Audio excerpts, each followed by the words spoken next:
Mazda CX-7 misfire diagnosis. So it's showing a cylinder 1 misfire. I'm not sure why it's not showing more, but the reason I believe it's showing a misfire is because the spark plug holes are filled full of oil.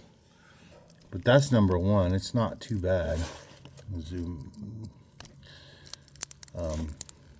2 and 3 completely full above the spark plugs. And 4 is fairly dry. This is caused because there's gaskets that seal around the inside of these spark plug holes. That's part of the valve cover gasket assembly. So the valve cover gasket is going to have to come off and be replaced. And I'm going to pull the spark plugs, see how bad or old they are,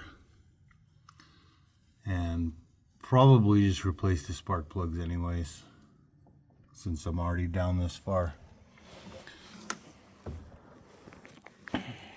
I'm still investigating the coolant temperature issue also.